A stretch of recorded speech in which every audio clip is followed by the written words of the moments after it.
Shalom. Selamat siang Bapak Ibu.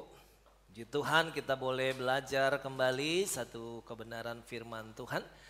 Saya mengajak kita bersama, mari kita akan membaca ayat ini yang menjadi renungan kita atau menjadi dasar dari kebenaran firman Tuhan yang akan kita renungkan bersama di Lukas pasal 6 ayat 43. Silakan membaca di layar LCD aja ya Bapak Ibu biar kita bisa sama-sama fokus.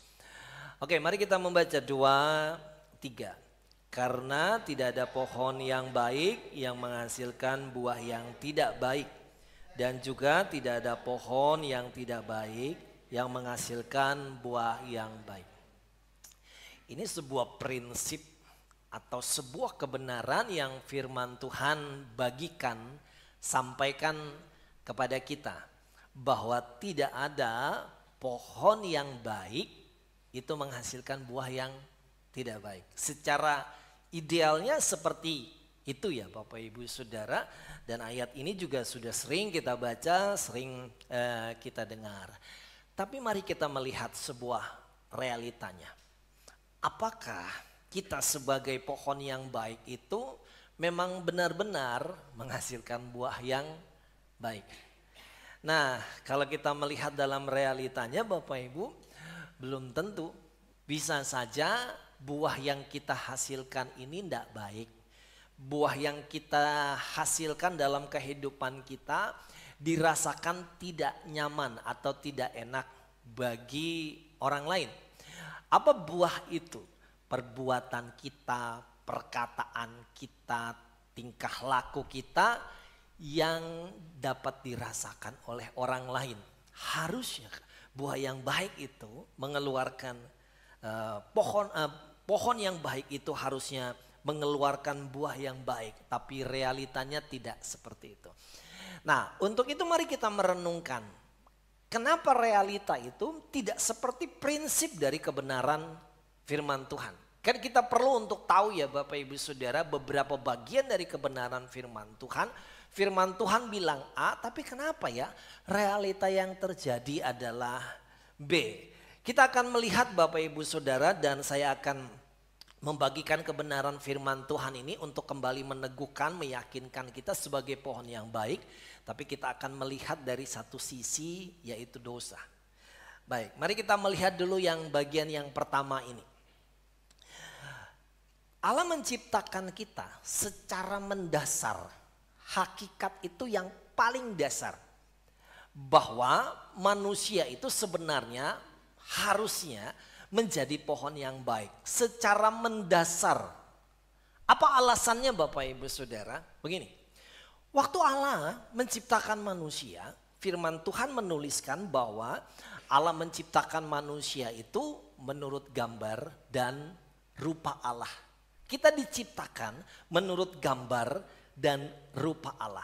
Apa gambar itu? Gambar Allah itu adalah sesuatu yang melekat atau yang Allah punyai, yang Allah berikan ketika Dia menciptakan manusia. Dan kalau kita belajar tentang ini, maka kita bisa melihat gambar itu adalah polanya Allah. Dan ini menjelaskan tentang sebuah kekekalan dan kemuliaan kita sebagai manusia. Nah, itu yang membedakan manusia dengan hewan. Itu yang membedakan manusia dengan tumbuhan. Jadi kita beda. Kenapa beda? Karena memang ada gambar Allah yang Allah lekatkan, yang Allah berikan, yaitu kekekalan. Artinya begini Bapak Ibu Saudara, kita ini manusia adalah memiliki kekekalan. Tapi kita tidak bicara tentang di dunia ini ya Bapak Ibu. Karena kalau di dunia ini ya umur kita hanya 70-80 tahun. Walaupun ada yang bisa mencapai 100 tahun. Tapi dia berbicara tentang setelah kehidupan di dunia ini, maka kita akan masuk di kekekalan itu. Nah, itu yang Allah punya. Kita pun diberi itu. Saya ini sebagai manusia bukan hanya ada di dunia ini nantinya. Tapi ada kekekalan yang menanti saya. Bagian ini Bapak Ibu kalau kita merenungkan ya, itu membuat kita harus berhati-hati dengan hidup kita.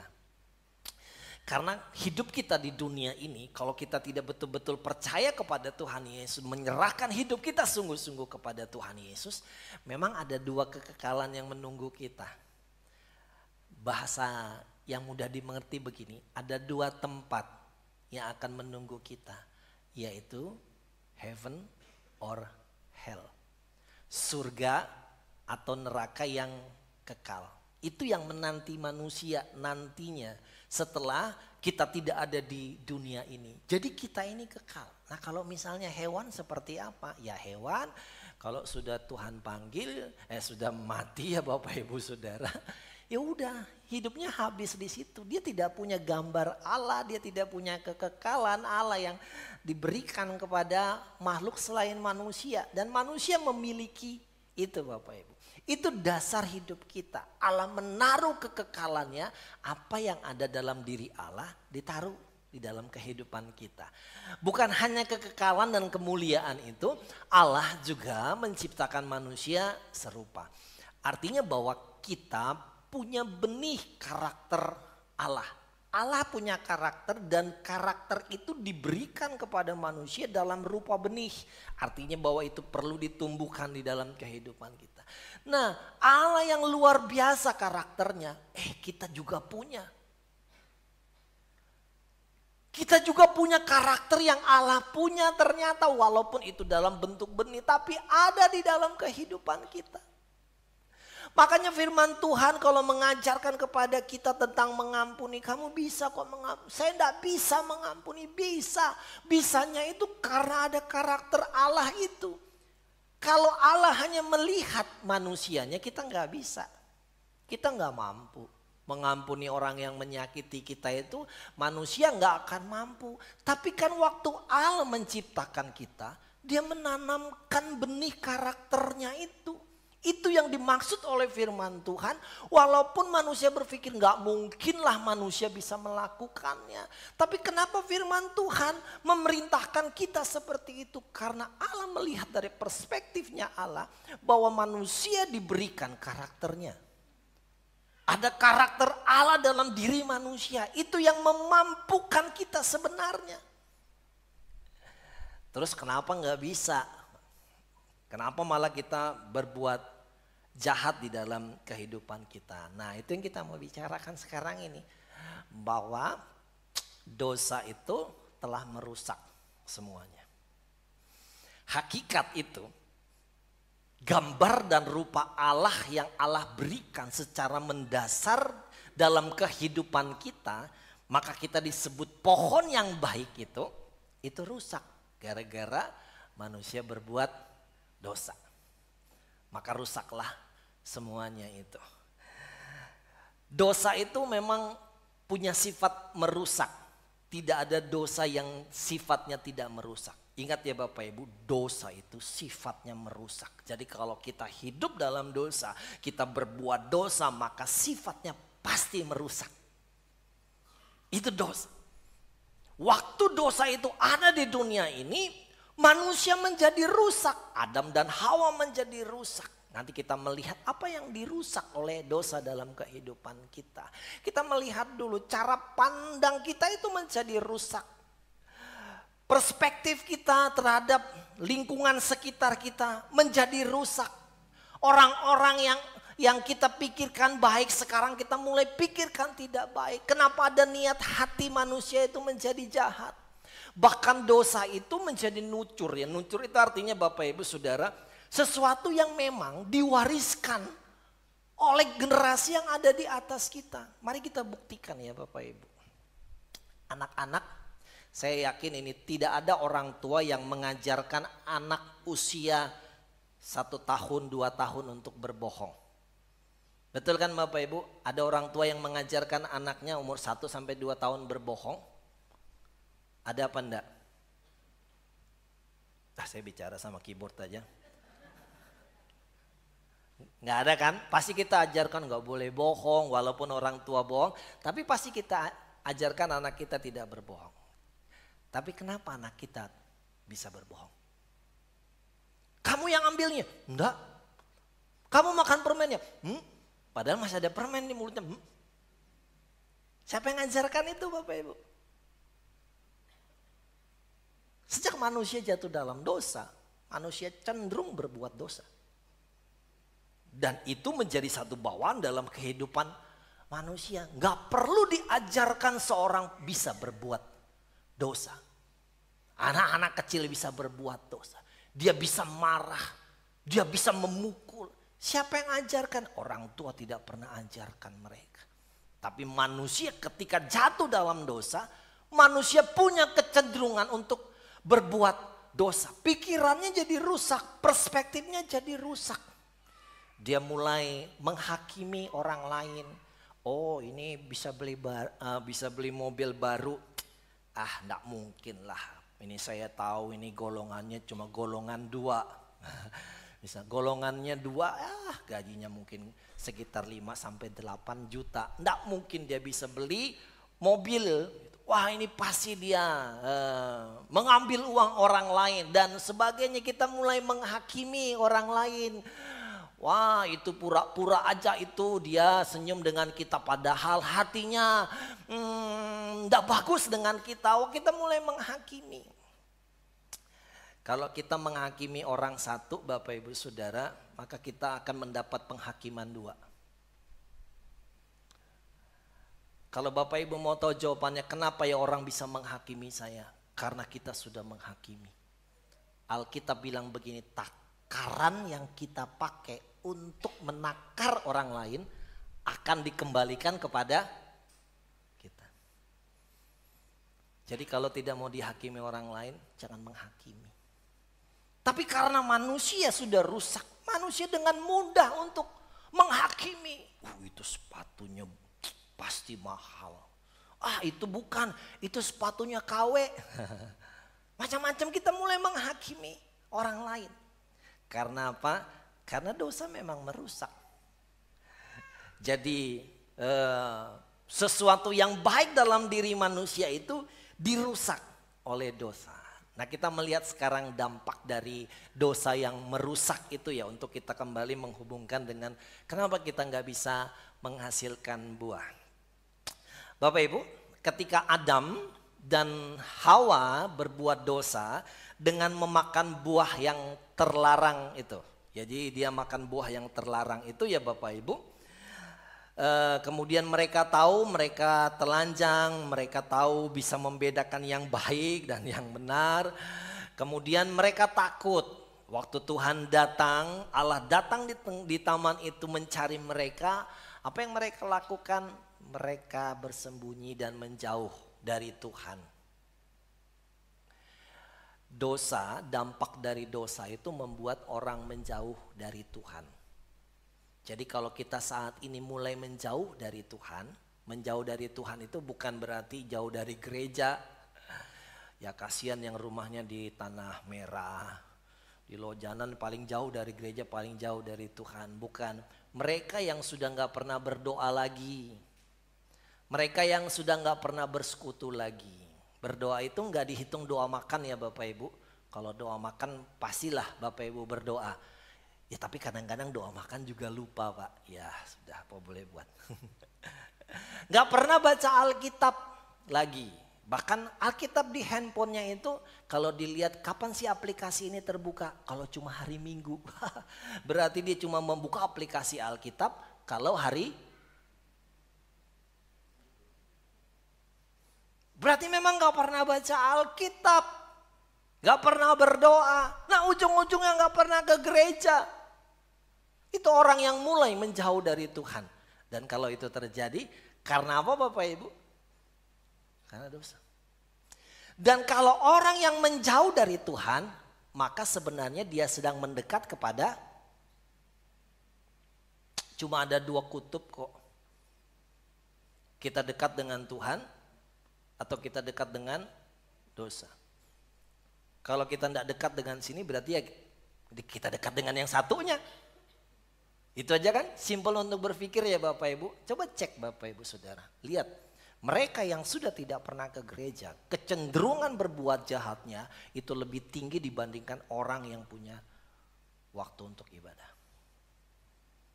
Kecenderungan dia untuk berbuat dosa itu lebih tinggi dibandingkan orang yang beribadah. Dan kalau kita melihat dalam konteks berbuah, maka Bapak Ibu Saudara, menghasilkan buah yang baik itu selaras dengan kehidupan atau kedekatan kita dengan Tuhan. Semakin kita dekat dengan Tuhan, maka semakin kita bisa menghasilkan buah yang baik. Ini artinya kalau kita menjauh dari Tuhan, kita nggak bisa menghasilkan buah yang baik. Nah, kita menjawab pertanyaan, kenapa pohon yang baik? Secara hakikat kita diciptakan segambar dan serupa dengan Allah. Harusnya kita pohon yang baik. Tapi kenapa saya tidak bisa menghasilkan buah yang baik? Karena saya jauh dari Tuhan. Orang yang jauh dari Tuhan, Bapak Ibu, hidupnya tidak tenang. Bukan saya yang ngomong, karena Alkitab bilang hanya dekat Allah saja aku tenang. Orang yang jauh dari Tuhan yang ada dalam pikirannya khawatir, nanti terjadi seperti ini. Jangan mulai pikirnya curiga, jangan percaya dengan ini, jangan lakukan ini. Nah coba, gimana bisa berbuah menghasilkan buah yang baik? Kalau yang ada di pikirannya hanya kekhawatiran, kecurigaan, dan hal-hal yang negatif. Bagaimana bisa menghasilkan buah yang baik?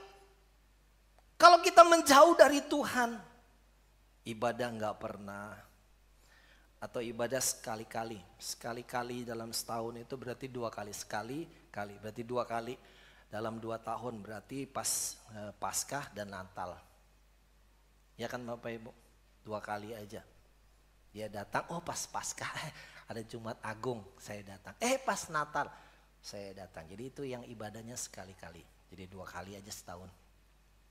Bisa menghasilkan buah yang baik. Coba Bapak Ibu renungkan. Semakin kita jauh dari Tuhan, emosi kita semakin tidak stabil. Kecenderungan kita untuk marah, kesal, jengkel dan sebagainya itu akan lebih besar dibandingkan mereka yang memang punya kedekatan dengan Tuhan, punya waktu dengan Tuhan. Karena memang kita bisa tenang kalau kita dekat dengan Tuhan. Semakin kita jauh dari Tuhan, kita nggak bisa tenang. Bagaimana orang yang nggak bisa tenang itu bisa menghasilkan buah? Itu jawaban yang pertama Bapak Ibu Saudara. Kenapa pohon yang baik tidak bisa menghasilkan buah? Dosa merusak, dan karena akibat dari dosa merusak ini dia mulai menjauh dari Tuhan. Nah, karena dia bisa menjauh dari Tuhan, maka bagaimana dia bisa menghasilkan buah yang baik?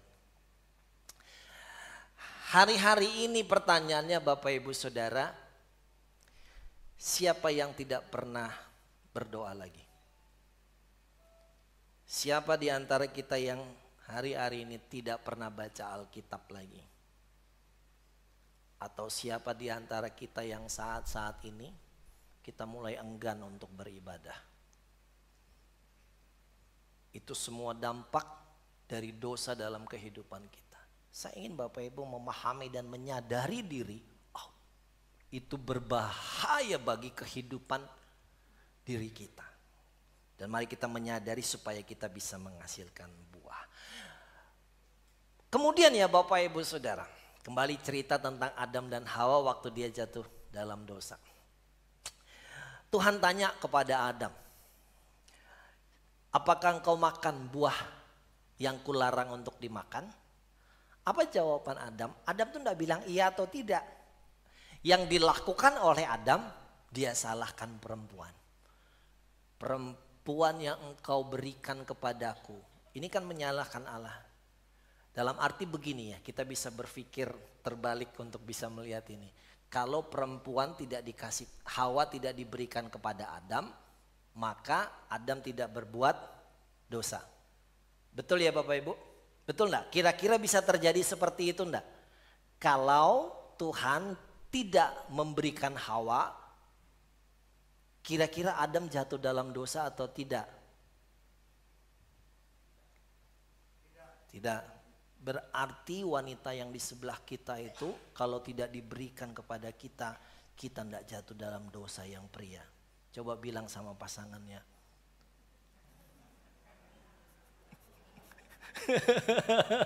Nggak berani Pak.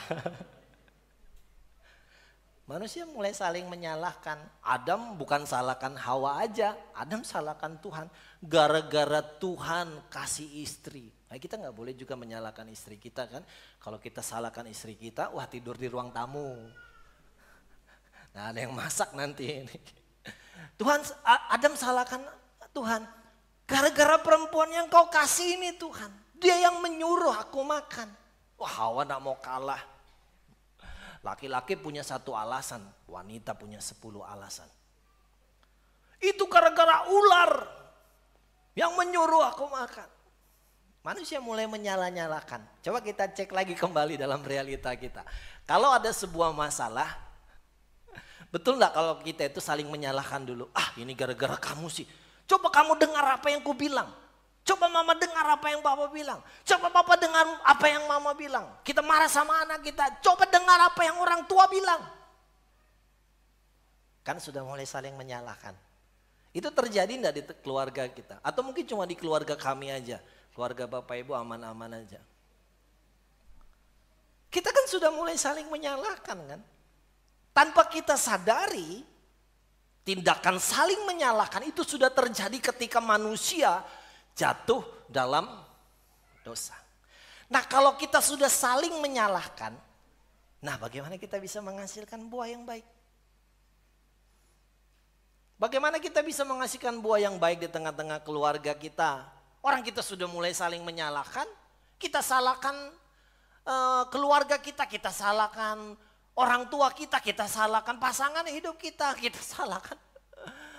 Bahkan anjing di rumah kita salahkan. Ini gara-gara kamu nih. Posisi pintu, kita yang kejeduk, pintu yang kita salahkan. Kenapa bikin pintu di sini? Ya kalau nak mau kejeduk pintu, jangan punya pintu di rumah. Sudah mulai pikiran itu ya Bapak Ibu. Ini logika aja sehari-hari kalau kita renungkan.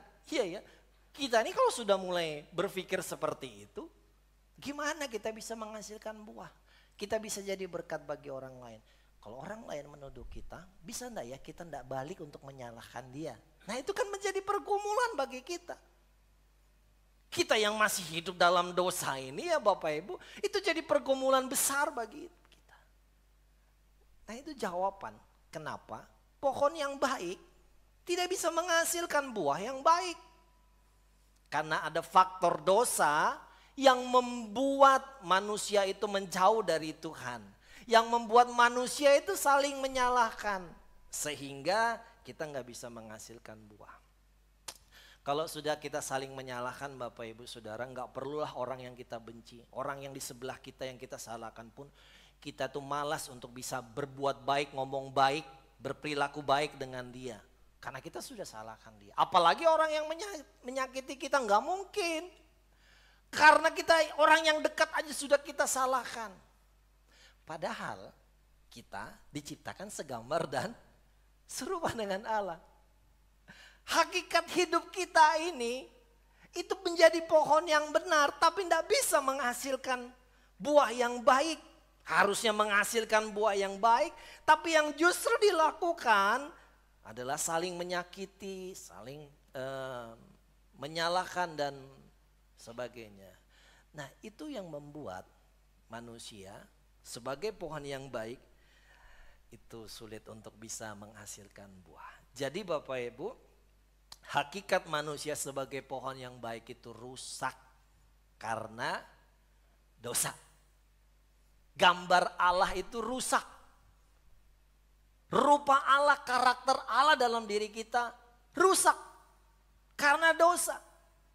Saya membayangkan ya, misalnya Adam itu gak jatuh dalam dosa misalnya gitu ya.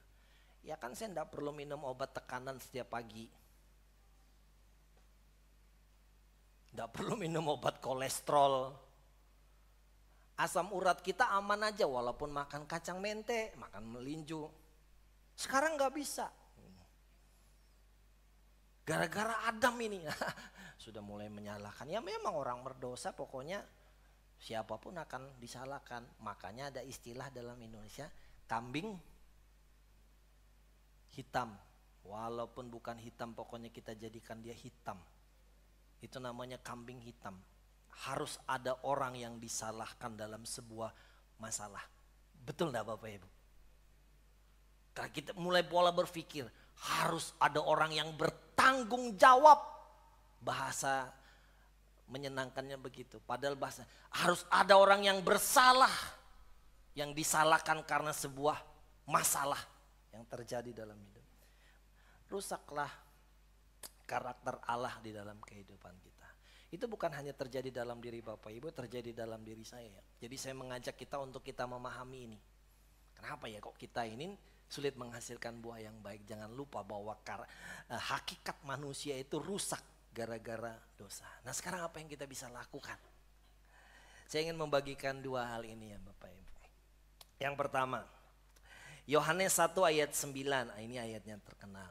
Jika kita mengaku dosa kita, maka ia adalah setia dan adil. Sehingga ia akan mengampuni segala dosa kita dan menyucikan kita dari segala kejahatan. Apa itu dosa? Dosa itu tidak tepat sasaran. Misalnya begini, kalau saya punya sasaran satu bulatan di sebelah situ, maka kemudian saya lempar sasaran itu. Ketika yang saya lempar itu meleset tidak kena bulatan itu namanya hamartia, bahasa Yunani hamartia, tidak tepat sasaran, diterjemahkan itu dosa. Jadi dosa itu tidak tepat sasaran. Kalau kita bicara sasaran, sasaran ini apa? Sasaran ini adalah apa yang Allah perintahkan, apa yang Allah kehendaki. Apa itu Pak? Nah itu Alkitab kita ada di situ. Apa yang Allah kehendaki, apa yang Allah inginkan, apa yang Allah perintahkan, apa yang Allah larang. Semuanya ada di Alkitab itu. Waktu kita tidak melakukan seperti yang ditulis dalam Alkitab, itu adalah dosa. Kalau Alkitab bilang begini, hai suami, kasihilah istrimu. Jadi suami yang tidak mengasihi istrinya, dia tidak melakukan firman Tuhan. Itu adalah dosa. Hai istri-istri, hormatilah suamimu. Istri yang menanduk suaminya itu adalah, kita berbuat enggak ini hari-hari? Kita lakukan kan sehari-hari. Sesuatu yang tidak seperti firman Tuhan katakan. Jangan membunuh, jangan berzina, jangan mengucapkan saksi dusta. Firman Tuhan ajarkan itu, tapi waktu kita melanggar itu, melakukan yang dilarang, itu yang disebut dengan dosa. Jadi gampang kan Bapak Ibu untuk memahami apa definisi dari dosa? Sesuatu yang kita lakukan yang tidak sesuai dengan firman Tuhan, itu adalah dosa. Jadi dosa itu bukan hanya bersifat amoral sebenarnya. Semua yang tidak sesuai dengan firman Tuhan itu dosa. Nah Alkitab bilang begini, ayat yang kita baca. Jika kita mengaku dosa kita, maka ia setia dan adil. Ia akan apa? Mengampuni kita. Dan kemudian dia menyucikan hidup kita. Waduh, kita senang terima pengampunan, kita senang Tuhan menyucikan. Tapi kita lupa kalimat itu dimulai dengan jika kita mengaku dosa kita. Tapi pertanyaannya, bagaimana kita bisa mengaku dosa kita kalau kita tidak tahu yang kita buat itu dosa? Pak, saya akan lakukan karena suka sama suka. Saya akan mencuri untuk memenuhi kebutuhan teman saya. Saya kan Robin Hood. Dia nggak tahu itu dosa. Pak, saya enggak, bukan maksud saya untuk menyakiti istri saya. Saya cuma tempeleng saya. Berapa kali Bapak tempelengnya? Mungkin 3 kali sehari. Kayak minum obat aja Bapak tempeleng istri Bapak. Saya bukannya Pak melawan suami saya, tidak menghormati. Saya cuma hanya ngasih tahu suami saya baik-baik Pak, saya ngasih tahu suami saya. Tapi omongan saya ini memang tetangga aja dengar suara saya. Berarti kenceng itu. Itu kan dosa. Terus kalau kita tidak tahu kalau itu dosa, nah apa yang mau kita akui? Kalau kita tidak mengakui, ya bagaimana kita terima pengampunan? Bagaimana kita bisa disucikan? Ayo Bapak Ibu, coba sadari dosa yang kita buat. Definisi dosa sederhana saja, apa yang kita lakukan yang tidak sesuai dengan firman Tuhan. Nah ini juga jadi masalah, karena kita nggak tahu juga firman Tuhan itu apa. Apa yang disebut, oh nggak boleh ya sekalinya mengingini istri orang lain. Adakah itu di Alkitab? Ya ciloko. Kan repot karena nggak tahu memang Alkitab. Sehingga dia melakukan karena dia memang nggak tahu. Kalau dia nggak tahu, dia nggak tahu kalau dia berbuat dosa. Dan kalau dia nggak tahu kalau dia berbuat dosa, bagaimana dia bisa mengaku kepada Tuhan? Dan kalau dia tidak mengaku kepada Tuhan, bagaimana dia menerima pengampunan dari Tuhan? Jika kita mengaku dosa kita, mari mulai mengakui dosa kita yang kita perbuat. Ya, Tuhan pasti setia. Tapi jangan lupa Tuhan itu juga adil. Contohnya begini ya Bapak Ibu Saudara, seorang yang berselingkuh dengan wanita lain, terus tiba-tiba wanita itu hamil. Kemudian dia minta ampun dengan Tuhan, ampuni saya, Tuhan saya nggak berbuat lagi. Saya yakin Tuhan ampuni dia. Tapi janin yang ada di dalam kandungan anak itu tidak tiba-tiba hilang Bapak Ibu. Dia tetap ada di janin itu. Artinya begini, Allah ampuni dosa kita. Tapi konsekuensi dosa harus kita tanggung. Itu keadilan Allah. Jangan berpikir waktu kita berbuat dosa, kita minta maaf, konsekuensinya kita tidak terima. Siapa yang bilang? Alkitab bilang bahwa Allah setia, tapi dia juga adil. Kita harus gentleman dong untuk menanggung konsekuensi yang kita buat. Jangan lagi menyalahkan Allah, kan saya sudah minta ampun Tuhan. Kok anak masih hamil, wanita yang saya selingkuhi? Ya iyalah. Nah Bapak Ibu, kita mengaku dosa kita, Allah setia dan adil, dia akan mengampuni kita walaupun keadilan Tuhan juga berjalan, terjadi di dalam kehidupan kita. Tapi kalau kita mengaku itu, kita bilang bahwa ia akan mengampuni segala dosa kita dan menyucikan kita dari yang jahat. Kita mulai diperbaharui, hidup kita mulai disucikan. Nah setelah kita minta ampun ini, jadi misalnya Bapak Ibu membayangkan saja ya, misalnya kita menulis di satu papan tulis kita menulis dosa kita di sana. Marah misalnya gitu ya, tidak menghormati orang tua. Itu dosa kita. Kemudian kita berdoa mengaku, Tuhan saya minta ampun. Saya tidak menghormati orang tua saya. Maka Tuhan hapus dosa kita itu. Tapi selanjutnya Bapak Ibu Saudara, yang kita perlu kerjakan, jangan berbuat dosa lagi. Suatu waktu ada perempuan kedapatan berzina, dibawa sama orang Yahudi. Kemudian orang Yahudi bilang ini kedapatan berzina. Menurut hukum orang Yahudi, dia harus dilempari dengan batu sampai mati. Itu hukumnya ya, bukan cuma dilempari batu, dilempari sampai mati. Bayangkan itu ya, hukum mereka itu keji sekali. Tuhan Yesus bilang begini, silakan lempari siapapun yang tidak berbuat dosa. Ternyata semua orang berbuat dosa. Tidak ada yang melempari. Baru Tuhan Yesus bilang kepada wanita itu, aku pun tidak akan menghukum engkau. Pergilah dan jangan berbuat dosa lagi. Saya kembali untuk Bapak Ibu membayangkan kalau kita punya kapur. Ya ini kayak zaman dulu kan kapur bukan spidol, kapur ya. Kemudian kita berbuat dosa, kita tulis tidak menghormati orang tua. Kita minta ampun dengan Tuhan, Tuhan ampuni saya, Tuhan hapus. Kita buat lagi tidak menghormati orang tua, kita minta ampun lagi.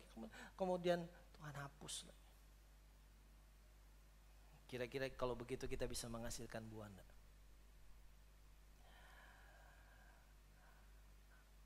salah satu pemahaman pengertian orang yang bodoh. Ini mohon maaf bukan saya yang bilang ya Bapak Ibu. Orang yang bodoh itu adalah orang yang masuk di lubang yang sama 2 kali. Jadi kalau sudah apalagi kalau 2 kali aja bodoh. Tapi bayangkan kalau berkali-kali jatuh di lubang yang sama. Itu bukan cuma bodoh, buta. Nggak lihat lagi lubang itu. Bebal Bapak Ibu Saudara. Nggak tahu lagi kalau ini dosa, pokoknya hajar. Nanti juga minta ampun dengan Tuhan. Tuhan ampuni saya, itu orang picik. Jangan lupa ya, Tuhan mengampuni dosa kita. Tapi Tuhan itu adil. Dia punya keadilan loh Bapak Ibu Saudara. Nah, untuk kita bisa menghasilkan buah, minta ampun dengan Tuhan dan jangan berbuat dosa lagi. Amin Bapak Ibu. Mari kita simpulkan ya. Secara mendasar atau secara hakikatnya itu manusia diciptakan Allah sebagai pohon yang baik. Tetapi dosa merusak hakikat tersebut sehingga manusia mengalami kesulitan untuk menghasilkan buah yang baik. Jika kita mengaku dosa kita, maka Allah akan mengampuni dan menyucikan kita. Baca ini sama-sama, 2, 3. Jadilah pohon yang baik dan jangan berbuat dosa lagi. Tuhan berkati Bapak Ibu Saudara.